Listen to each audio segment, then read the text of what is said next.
Amen. Gloire à Dieu. On est rendu à quoi, là, le 4e dimanche avec vous? Oui. Vous rappelez-vous le premier dimanche? On a parlé de quoi? Les fleuves dans le désert, que Dieu est sur le point de faire des choses nouvelles.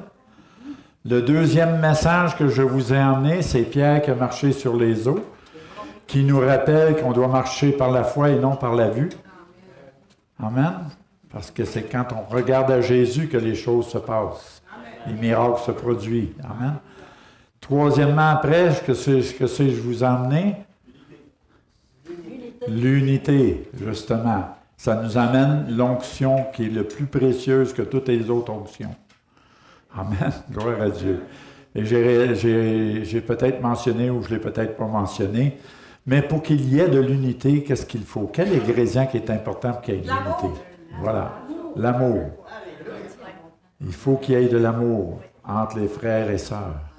Un amour qui ne fait pas exception de personne. Pour qu'on arrive à une belle unité comme le Seigneur voudrait. Amen. Gloire à Dieu. Sans plus tarder, moi, laisser mon épouse. Elle ne parlera pas beaucoup ce matin, mais ça va être bien correct. C'est sûr, c'est bien correct. C'est bien correct. Ça va me donner plus de temps. Bien, bon matin. Cette semaine, on se parle.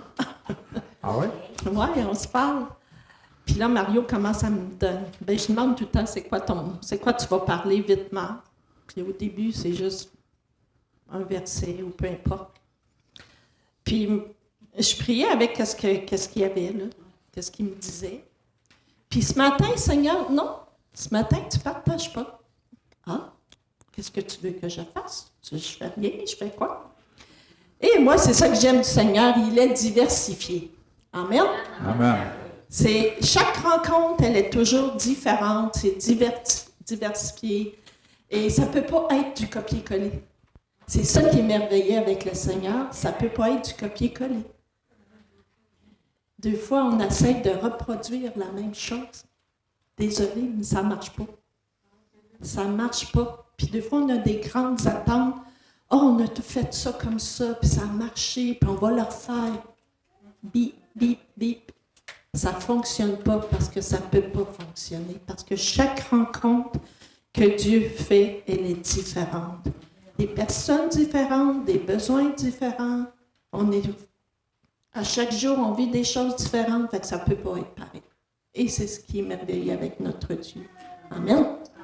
Amen. Alors, j'espère qu'aujourd'hui, vous avez des attentes face à votre Dieu. Et ce matin, on a chanté tantôt « Ouvre les yeux de mon cœur ». Ça, c'est un cri. C'est un cri qu'on a à l'intérieur de nous. « Ouvre les yeux de mon cœur ». Mais il est comment votre cri ce matin?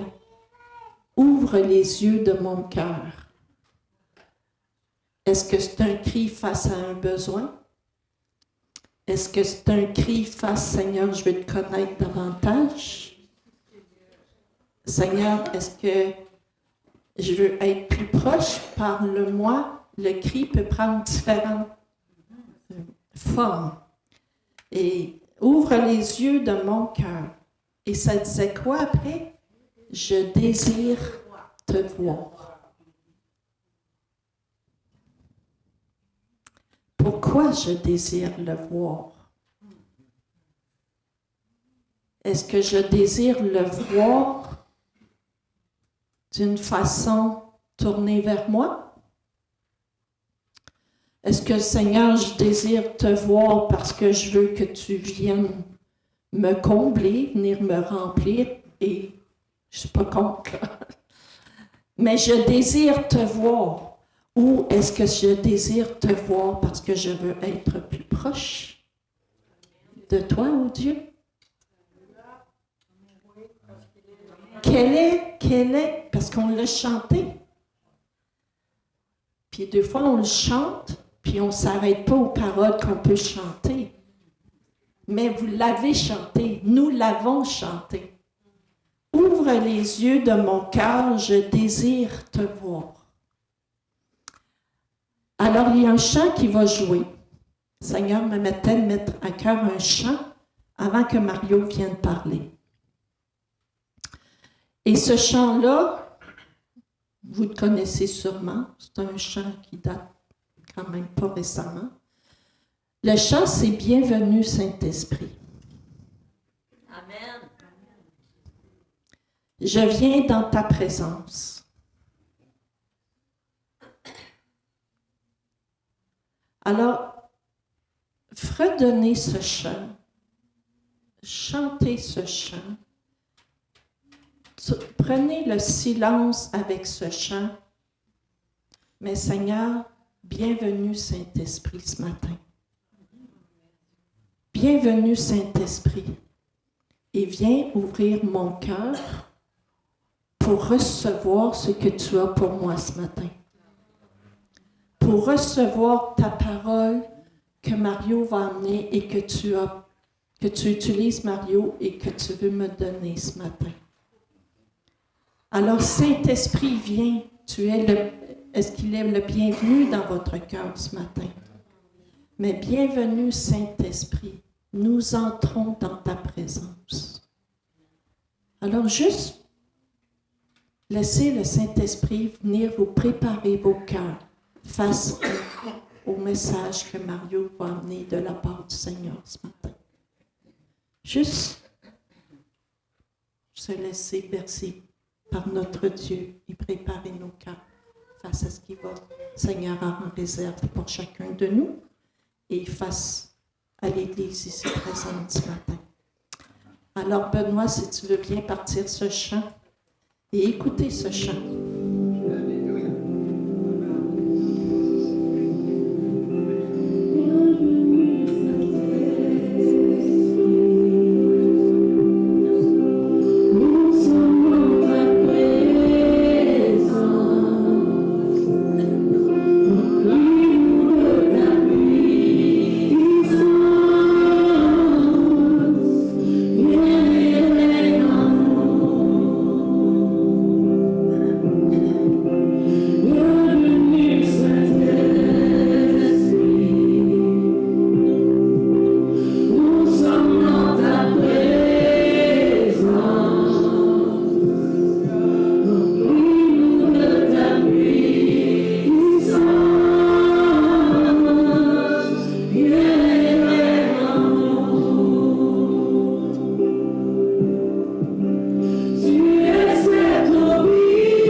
Sois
faire ce qu'il veut ce soir. Dis-lui avec ton cœur, ferme tes yeux un instant, concentre-toi sur lui et dis-lui, Saint-Esprit, peut-être je ne te connais pas encore assez, peut-être je sais peu de choses de toi, peut-être j'ai vécu peu de choses avec toi, mais ce soir, Saint-Esprit, je t'appelle, je t'invite, je t'accueille, je m'ouvre à ton ministère, je m'ouvre à ta vie, je m'ouvre à tes actions, je m'ouvre à tes manifestations, je m'ouvre à tes impulsions, je m'ouvre à ta parole.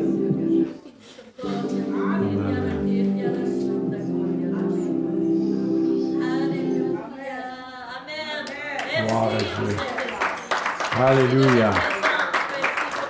Amen. Esprit de réconfort. Est-ce que vous croyez que le Seigneur veut vous réconforter? Et vous savez tous, on passe toutes des saisons qu'on a besoin d'être réconfortés après. Et je crois que l'Église ici a besoin d'être réconfortée. Et il n'y a rien de mieux que sa parole pour nous réconforter. Amen. Moi, je trouve toujours mon réconfort dans sa parole. Gloire à Dieu. On sert un merveilleux Seigneur. Ce matin, il n'est pas encore affiché, OK? J'ai un titre de ce message, c'est « Réjouissez-vous, Église ». Et à travers ça, le Seigneur veut vous réconforter, vous allez voir. « Réjouissez-vous, Église ». Et le message est dans Ésaïe 66 à partir du verset 10. Gloire à Dieu. Et ça commence bien. « Réjouissez-vous avec Jérusalem ». Jérusalem représente le berceau de l'Église.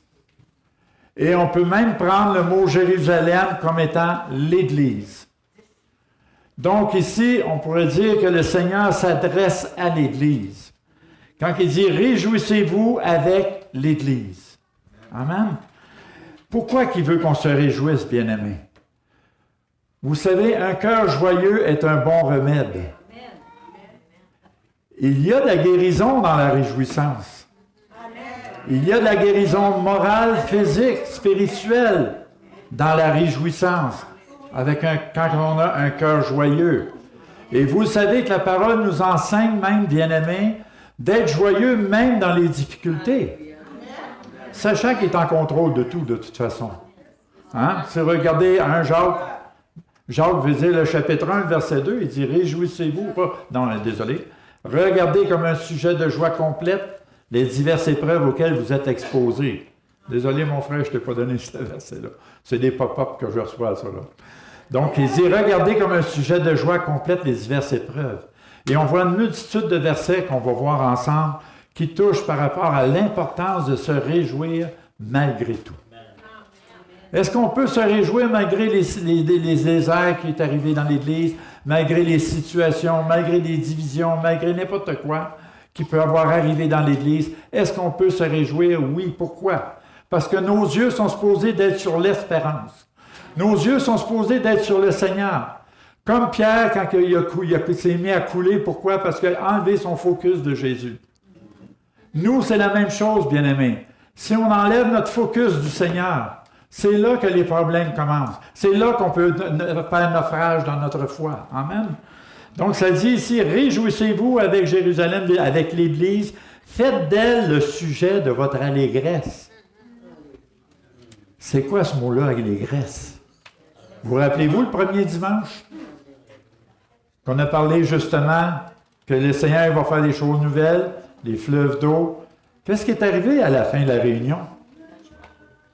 À la fin de la réunion, il y a eu un moment d'allégresse dans l'Église. Vous vous souvenez? On criait de joie, on a chanté même un chant de joie. L'excitation était là. L'allégresse, c'est une forme d'excitation, de joie. Amen. C'était merveilleux ce qu'on a expérimenté à la fin de la réunion. Mais ici, la parole de Dieu nous enseigne à maintes et maintes endroits, bien-aimés, de l'importance de se réjouir. Pourquoi? Parce que notre confiance est supposée d'être en Dieu totalement. Gloire à Dieu. On va aller voir quelques références. Si on va premièrement dans Philippiens 4.4, qui ne connaît pas ce passage-là? Hein? On le chante, on le cite.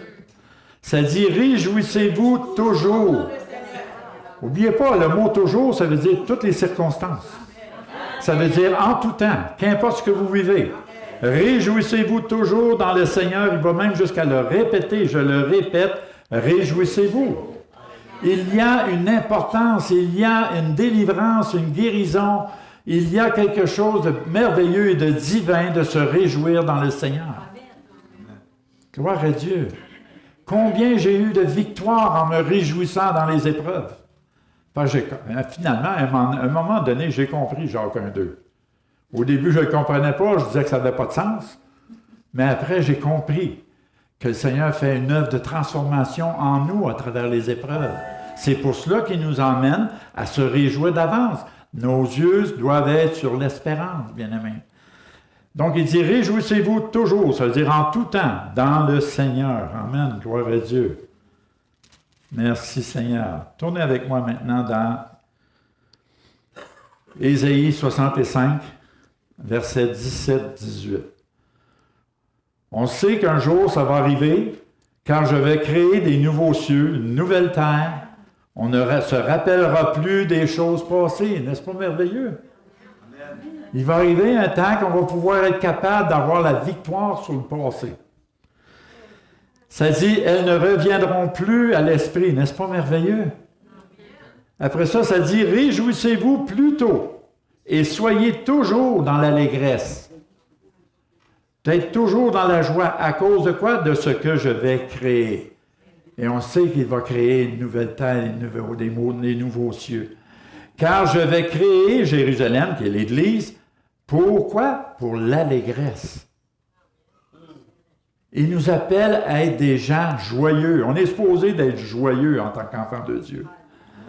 Oui, c'est vrai qu'il y a des moments de tristesse. Oui, il y a des moments d'épreuve. C'est pas évident, c'est pas facile. Écoutez, ça m'arrive de pleurer, ça m'arrive d'avoir des combats. Ça m'arrive des fois d'être fâché, d'être frustré. Mais est-ce que je reste dedans? Non. Je sais qu'il ne faut pas que je reste dedans. Comprenez-vous? Ma femme, elle me dit toujours, laisse-moi vivre mon émotion.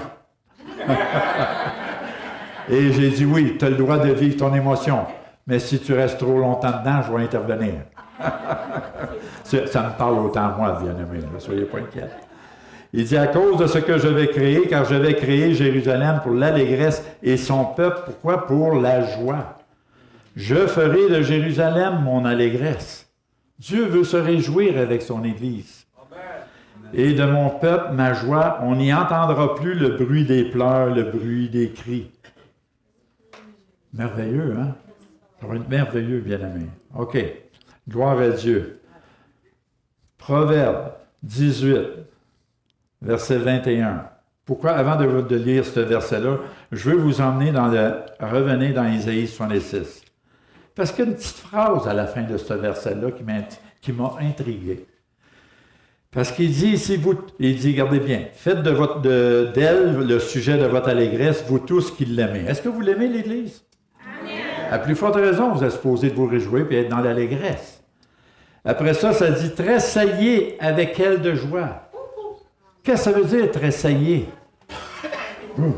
Être excité. Emballé. Sauter. Bernard, il est bon pour ça.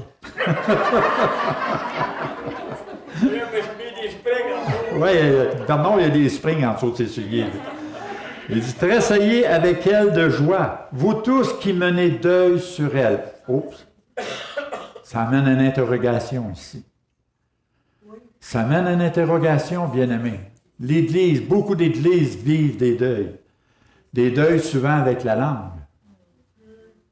Des deuils, des vrais deuils. On parle des êtres chers, ces choses-là. Des personnes parfois importantes dans l'Église qui décèdent. L'Église vit un deuil. Je vais vous expliquer une chose. Moi, dans ma propre Église, quand on a perdu notre pasteur, qui est décédé, on a tombé dans un deuil. On a été quasiment 1 an. On a été quasiment 1 an, là. On dirait qu'on faisait juste exister dans l'Église. Et on disait, Seigneur, qu'est-ce qui se passe? Montre-nous, aide-nous à nous sortir de ce deuil-là. Et le Seigneur nous avait donné tout simplement un passage. Il dit, vous êtes dans la vallée des ossements desséchés. Et il dit, proclamez la résurrection dans votre Église, dans votre vie. Et l'Église a repris un regain de vie. Et on a commencé à prendre notre propre identité dans l'Église parce qu'on savait tellement, on était tellement démolis qu'on essaie de faire du copier-coller du pasteur. On essayait de prêcher comme le pasteur, agir comme le pasteur. Bien-aimés, on est tous différents. Et on ne peut pas copier ceux qui étaient là avant. Amen. Puis les gens ne doivent pas s'attendre qu'un prochain pasteur va faire pareil comme le pasteur qui était là. Est-ce que vous me suivez? Donc, c'est important. Donc, si on va maintenant, le deuil ici, comme je te dis, c'est puissant. Quel verset que j'étais? Proverbe, hein?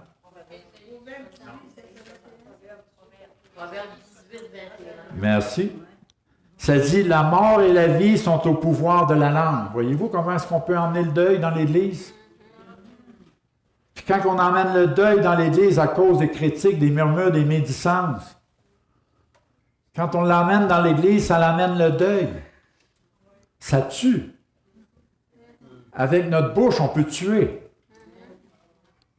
Ça va plus loin, bien-aimés. Je pourrais même vous dire, la parole de Dieu nous enseigne qu'un meurtrier, il n'héritera pas le royaume des cieux. Puis on veut être beaucoup des meurtriers juste avec notre langue. Est-ce que vous me suivez? Pas pour rien qu'il nous dit à un autre endroit, mets une garde à ta bouche. Mets une garde à ta bouche. Mais ici, ce que je vous emmène, il dit, vous tous, réjouissez-vous, vous tous qui menez le deuil. Ce qui veut dire, bien-aimés, il faut sortir du deuil si on est dans un deuil. Et la seule façon de sortir d'un deuil, focus sur Jésus. Focus dans sa parole. C'est la seule façon de se sortir d'un deuil, bien-aimés. Parce que si on fait comme Pierre qui a regardé aux circonstances, puis a fait naufrage dans sa foi, est-ce que vous me suivez? Nous aussi, en tant qu'Église, on peut faire naufrage si on regarde à ce qui frappe les yeux.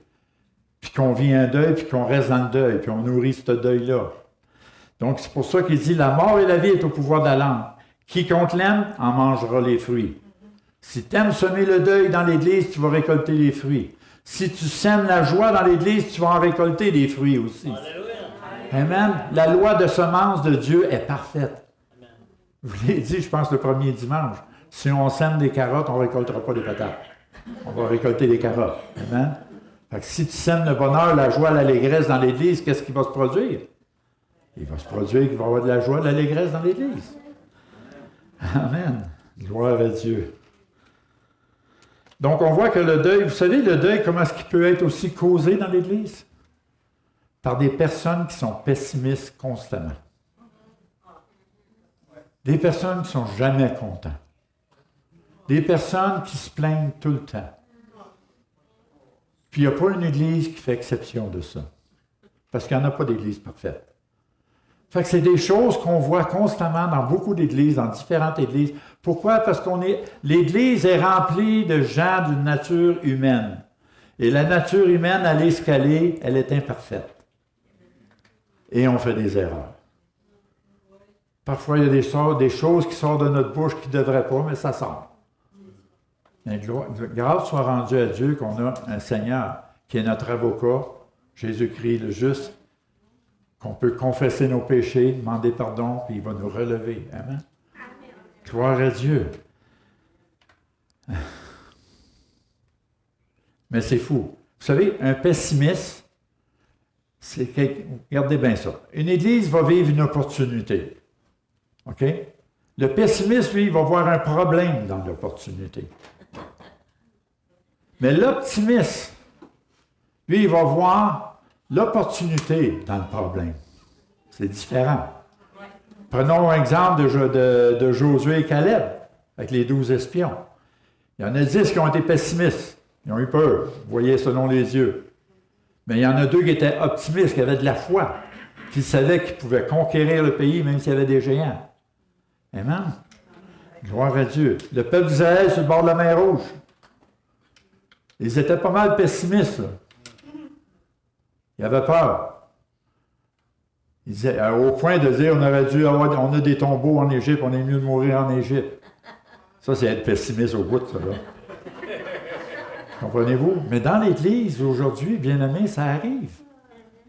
Ça arrive qu'il y a des pessimistes dans l'Église à un tel point que ça amène un esprit négatif dans l'Église. Hein? Dis-moi avec qui tu te tiens, hein? On va savoir qui tu es. Moi, je me rappelle quand je travaillais, je travaille quand même encore, là. Pas un travail séculier, mais c'est un autre travail que je fais pour le Seigneur. Mais quand je travaillais et j'allais à la salle à manger pour dîner, il y avait toujours des gens qui étaient pessimistes, négatifs. Je ne m'assoyais pas avec eux. Parce que ça ne nourrissait pas bien mon esprit.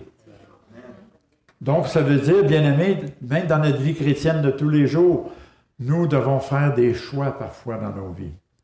Avec qui tu vas te tenir? Tenez-vous avec quelqu'un qui est négatif, vous allez devenir négatif. Tenez-vous avec quelqu'un qui murmure, vous allez murmurer.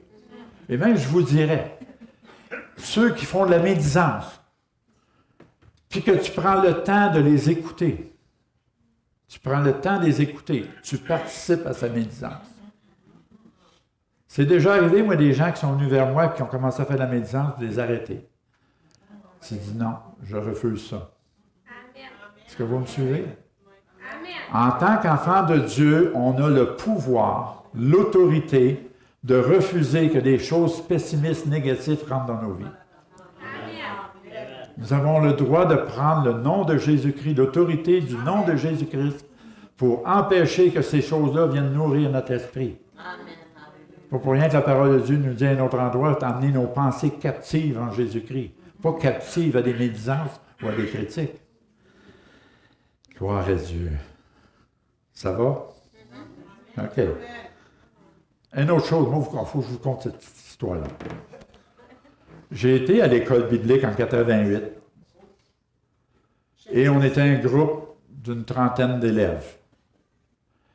Et un matin, on s'en va à l'école et 1 heure après que le cours a commencé, le gros verglas. Un gros verglas qui tombait, les routes étaient toutes glacées, on pouvait les voir à travers la fenêtre. On voyait les routes glacées et la panique a pogné dans l'école. Tous les élèves ont commencé à paniquer. Il faut s'en aller, c'est trop dangereux, il faut faire ça, il faut s'en aller. Et moi, j'étais assis à mon banc avec mon pupitre, puis je parlais pas, je disais pas un mot, je les regardais, je les écoutais parler. Le professeur s'est tourné vers moi et a dit « Toi, Mario, qu'est-ce que tu en penses? » J'ai dit « Ben, écoute, j'ai dit, on est ici encore pour 4 heures de temps. D'ici 4 heures de temps, ils vont avoir passé le sable.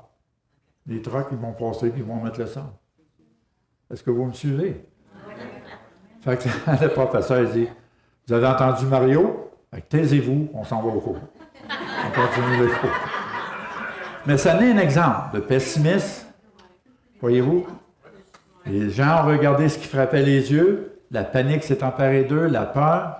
Moi, j'étais bien calme et confiant. Je savais qu'ils vont étendre du sable un jour. Ça ne prend pas 10 heures étendre du sable. Ils le font assez vite en général. Donc, pourquoi paniquer? Et combien de chrétiens dans les églises aujourd'hui, ça panique à la moindre petite affaire? Parce que c'est votre travers. Et aujourd'hui, bien-aimés, je vais vous dire une chose. Il y en a qui vont rentrer dans l'église, qui vont avoir des combats. Ils vont perdre leur victoire, tout simplement parce que le pasteur n'a pas pu leur donner la main le matin. Ah oui, vous seriez surpris. Qu'est-ce que le pasteur ne me parle pas? J'ai-tu fait de quoi? Vous me suivez? Gloire à Dieu. Merci Seigneur Jésus. OK. Vous savez, cela m'amène, mes bien-aimés. Attendez un instant, là. Je suis en train de me perdre dans mes notes, là, ça va bien, hein? 4, 5. Amen, j'ai oublié, il y a un Isaïe 61, le verset 3. Et ça parle du salut proclamé, mais ici, on va lire une petite chose là, qui dit « Pour accorder aux affligés de Sion, pour leur donner un diadème au lieu de la cendre, une huile de joie au lieu du deuil. Hein? Un vêtement de louange au lieu d'un esprit abattu. » Et si on retourne au mois d'octobre, quand je suis venu pour la première fois, Je vais vous emmener un message de prier, de louer ton Dieu malgré tout. Vous vous rappelez l'histoire de Paul et Silas en prison? Eux, ils ont choisi, au lieu de critiquer, de louer Dieu. Et la puissance de Dieu s'est manifestée. Imaginez-vous si toute l'Église agirait comme ça. Est-ce que ça se pourrait que la puissance de Dieu se manifeste? Oui. Oui, oui. Amen. Gloire à Dieu. OK. Je vous emmène maintenant. Vous savez, bien souvent, j'ai pris le verset ici. On a besoin de revenir à notre premier amour. Apocalypse 2,4, il nous en parle. Et regardez ce qu'il dit avant, je lis le verset 2. « Je connais tes œuvres, ton travail, ta persévérance. Je sais que tu ne peux supporter les méchants, que tu as éprouvé à ceux qui se disent apôtres et qui ne le sont pas, et que tu les as trouvés menteurs. » Voyez-vous, toute la louange que Dieu donne à l'Église, et il arrive au verset 4, « Ce que j'ai contre toi, c'est que tu as abandonné ton premier amour. » Et c'est vrai, quand on s'arrête, quand on est dans notre premier amour, qu'est-ce que ça provoque? Ça provoque un zèle, un amour. Tout est centré sur... notre focus est complètement sur le Seigneur. Mais avec le temps, on perd le focus, on s'éloigne. Est-ce que vous me suivez? Puis souvent, c'est à cause qu'on emmène le deuil dans l'Église. Bien souvent, c'est notre propre faute. Gloire à Dieu. Donc ici, il dit, mais ce que j'ai contre toi, c'est que tu abandonnes ton premier amour. On a besoin, bien-aimés, de revenir à notre premier amour. Pourquoi? Parce que le Seigneur aime ça. Il nous aime, puis il veut avoir cette relation d'amour-là avec nous. Et avec le temps, souvent, on perd cette relation-là d'amour. Gloire à Dieu. Je vais vous emmener dans un autre verset. Dans Jérémie 2,2. Je l'aime, ce passage-là, ça me fait réfléchir aussi. Va écrire aux oreilles de Jérusalem, encore l'Église, hein? Va écrire aux oreilles de l'Église. Ainsi parle l'Éternel. Je me souviens de ton amour lorsque tu étais jeune. Dieu se souvient de notre amour qu'on avait lorsqu'on l'a accepté comme Sauveur et Seigneur dans nos vies. Hein? Il dit de ton affection lorsque tu étais fiancé. Dieu se souvient de l'affection qu'on avait pour lui au début de notre vie chrétienne. Pourquoi ça l'a arrêté? Après ça, ça dit quand tu me suivais dans le désert, dans les épreuves. Autrement dit, les déserts représentent les temps de sécheresse dans notre vie. Il dit, quand tu me suivais malgré tout ce qui pouvait arriver, tu continuais à me servir, tu continuais à me louer. Amen. Moi, je me rappelle dans ces temps-là, moi, avec. Mais on doit être comme ça constamment, bien-aimés. Il dit, dans une terre inculte, Israël était consacré à l'Éternel. Et c'est ça quand le Seigneur nous dit à d'autres endroits, il dit, revenez à moi, dit l'Éternel. Ça dit ici, hein, Israël était consacré à l'Éternel, il était les prémices de son revenu. Donc, bien-aimé, quand on pense à ça, comme il dit ici, il était consacré, on était consacré à l'Éternel. Mais il y a tellement de choses qui sont arrivées dans nos vies, ça nous a comme éloignés de notre consécration avec le Seigneur. Mais est-ce qu'il est trop tard? Non. On peut revenir à l'Éternel. À maintes endroits, il nous enseigne qu'il faut revenir à l'Éternel. Donc, bien-aimé, si tu reviens à l'Éternel, avec un cœur pur, un cœur sincère, est-ce que le Seigneur va nous relever? Est-ce que le Seigneur va intervenir? Est-ce qu'il va nous bénir? Oui, il va le faire. Il est un Dieu d'amour. Amen. Gloire à Dieu. Merci Seigneur. Gloire à Dieu. Merci Seigneur. OK. Vous savez, il y a des promesses. On va lire le chapitre 11 de Éphésiens 66.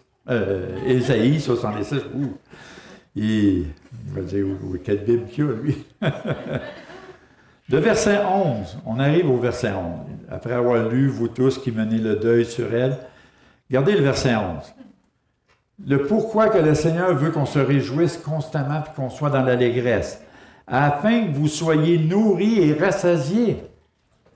Et l'Église a besoin d'être nourrie et rassasiée. Et pour cela, bien-aimés, il faut qu'on commence à se réjouir constamment dans la présence de Dieu. Si on aime le Seigneur, puis on veut être dans sa présence, c'est en principe, on devrait se réjouir. On devrait être assailli d'allégresse. Dans le verset 11, il dit « Afin que vous soyez nourris et rassasiés du lait de ses consolations. » Voyez-vous? Si tu te réjouis quand ça ne va pas bien, si tu te réjouis, tu es dans la tristesse, il nous garantit la consolation. Le Saint-Esprit qui est en nous, c'est l'Esprit, le grand consolateur. Il dit « Vous tous, attendez un instant, afin que vous savouriez avec bonheur la plénitude de sa gloire. » Ça, c'est en train de me dire. La parole, si je vois littéralement la parole, ça nous dit de tressailler de joie, de se réjouir en lui. Ça va nous emmener à quoi? Ça va nous emmener, comme il est dit ici, la plénitude de sa gloire.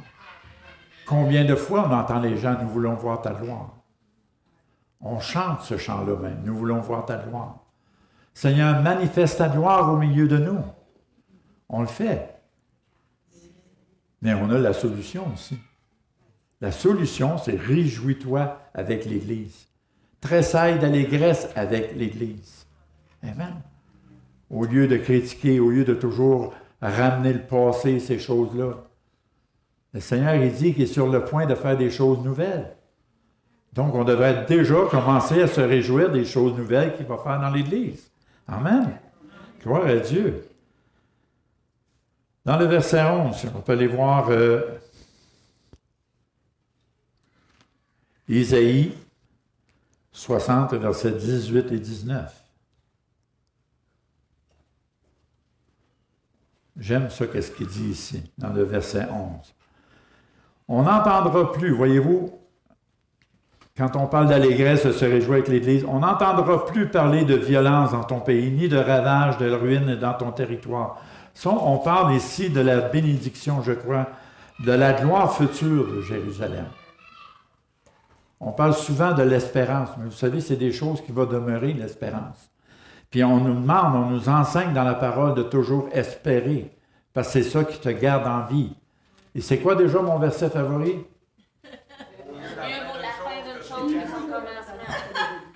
Voilà. Mieux vaut la fin d'une chose que son commencement.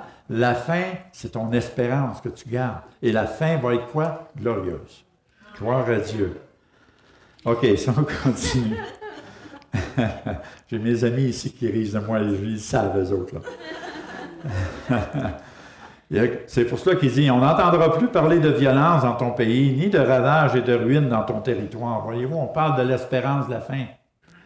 Tu donneras à tes murs le nom de salut et à tes portes celui de gloire.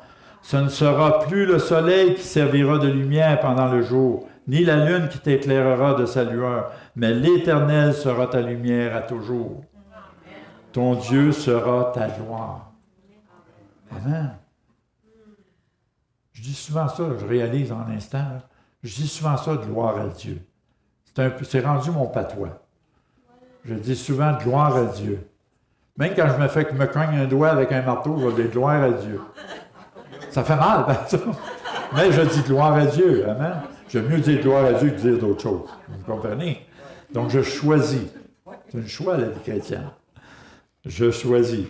Pas toujours de gaieté de cœur, mais je choisis. Amen, gloire à Dieu. OK, Isaïe 57, le verset 19. Je mettrai la louange sur les lèvres, paix, paix à celui qui est loin et à celui qui est près, dit l'Éternel, je les guérirai. On a tellement de promesses dans la parole de Dieu, bien-aimés, pour se sortir même de toute situation. Moi, j'ai toujours souvent confessé depuis des années et des années, j'ai toujours, il n'y en a pas de problème. Avec le Seigneur, il y a juste des solutions. C'est vrai. Qu'importe ton problème, plonge tes regards dans la parole de Dieu et tu vas trouver la solution à ton problème.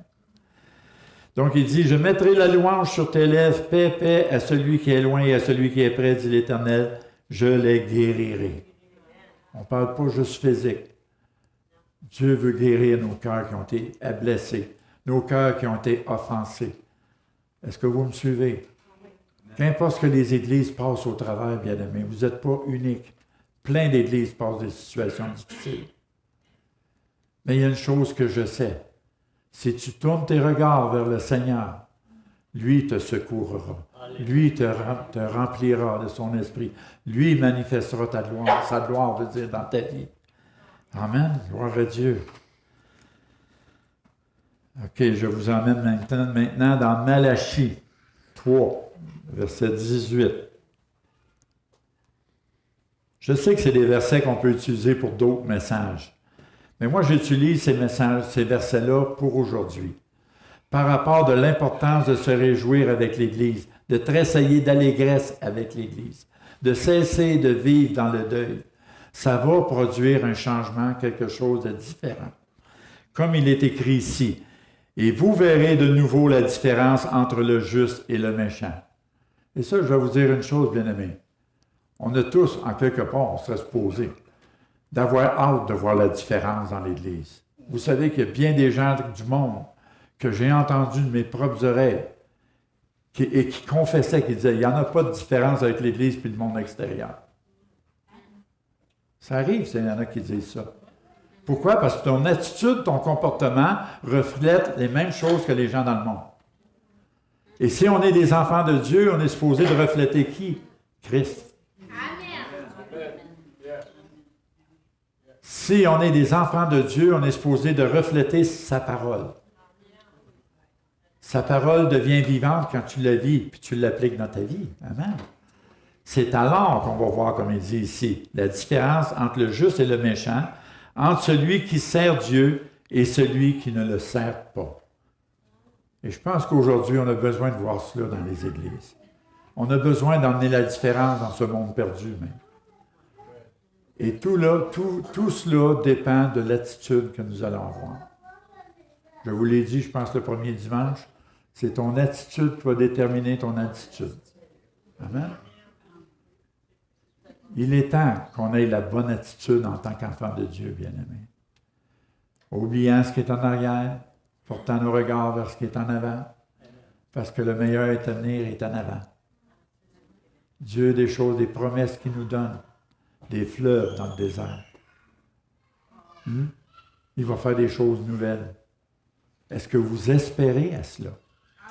Si nous espérons à ces choses-là, bien-aimés, commencez à vous réjouir maintenant. En réalité, c'est ça la foi. C'est une ferme assurance des choses qu'on espère, une démonstration des choses, des celles qu'on ne voit pas. Si vous vous réjouissez à l'avance qu'il va y avoir des choses nouvelles, qu'il va y avoir un fleuve de bénédiction qui va rentrer dans ce lieu, réjouissons-nous maintenant. Il y a des grosses chances, puis ça se peut, bien aimé, que ça va précipiter des choses nouvelles dans l'Église. Pourquoi? Rappelez-vous le peuple d'Israël dans le désert. Ils étaient pessimistes, chialeux, critiqueux. Hein? Ils ont tourné 40 ans dans le désert quand ça leur aurait pris juste 2 semaines de traverser. Puis l'Église, quand on pense à ça, l'Église, si l'Église, elle se comporte comme le peuple d'Israël dans le désert, bien aimé, on va tourner en rond longtemps. Il faut aller de l'avant. La parole nous enseigne de progresser. Hein? Que tes progrès soient évidents. Avez-vous déjà lu ça dans la parole de Dieu? Que tes progrès soient évidents. Travaillant de mieux en mieux. Hein? C'est ça que la parole nous enseigne. Gloire à Dieu. Seigneur, tu es merveilleux. Si on lit, je veux continuer à lire. Alors, tournons dans Ésaïe 66.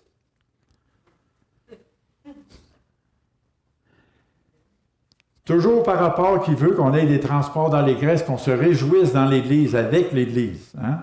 Le verset 12, on va lire le verset 12 là, que je n'ai pas lu tantôt. Oui, je l'ai lu, mais on va le lire. « Car ainsi parle l'Éternel, voici, je dirigerai vers elle la paix comme un fleuve. » Wow!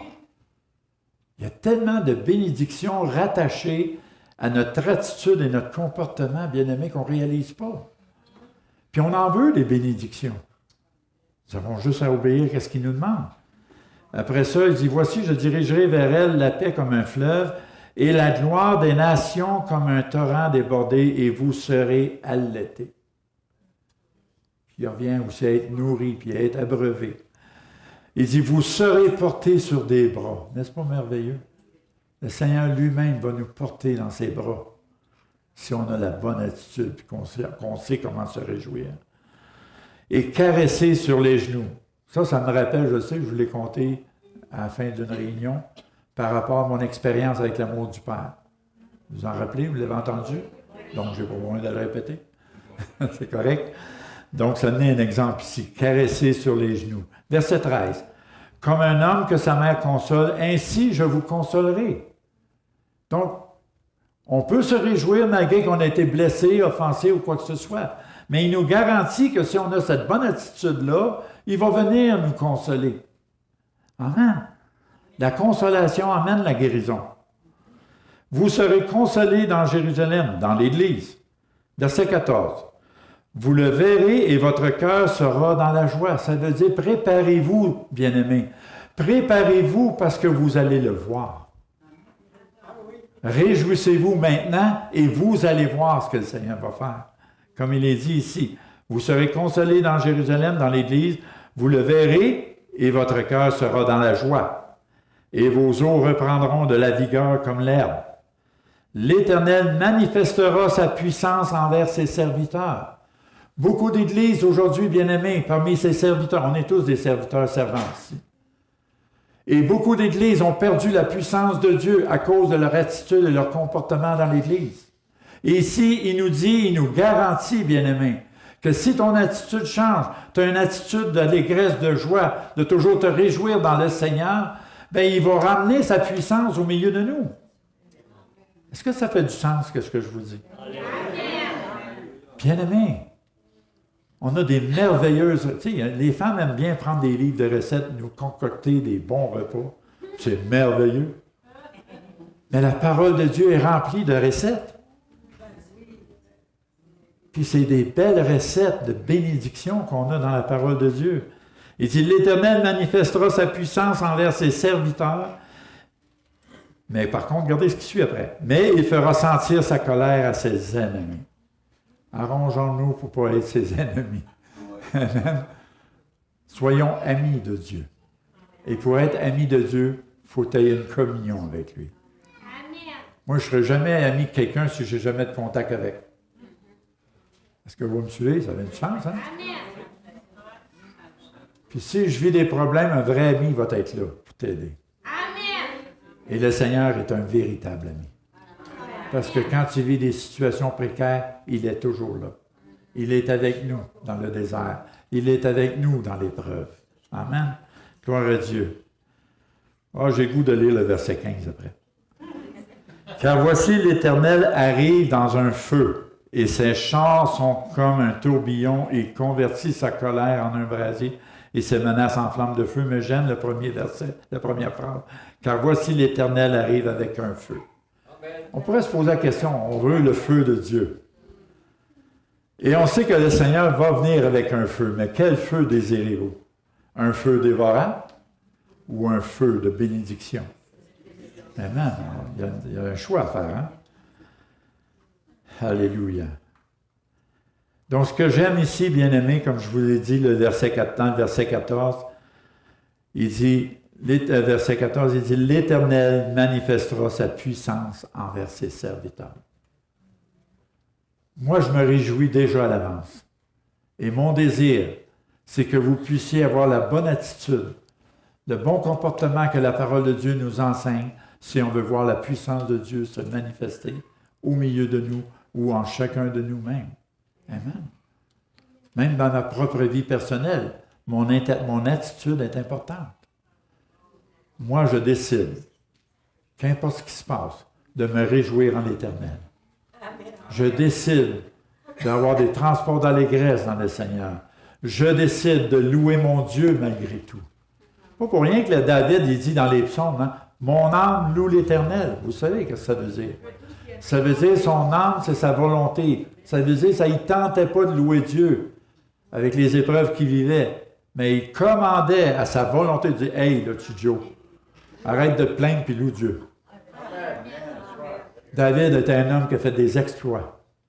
Parce qu'avec Dieu, on fait des exploits. Hein? Mais David a fait des exploits. Pourquoi? Parce qu'il avait l'attitude de louer son Dieu malgré tout. Il commandait à sa volonté de louer Dieu. Est-ce qu'on est comme ça, bien-aimé? Quand ça ne te tente pas, tu passes une crise, un mauvais moment dans ta vie, Décide de louer Dieu, de te réjouir dans l'Éternel. Et vous allez voir la différence dans vos vies. Amen. Vous ne serez pas animé d'un esprit abattu tout le temps. C'est plate d'avoir toujours un esprit abattu. Ça nous arrive, oui. Mais moi, ça ne me tente pas de rester dans un esprit abattu. Fait que je vais aller quoi? Je vais aller chercher mon secours en l'Éternel. Et on est tous appelés à ça, bien-aimés, à chercher notre secours en l'Éternel. Amen. Gloire à Dieu. N'est-ce pas merveilleux? Hein? Gloire à Dieu. Merci pour vous protéger et me protéger.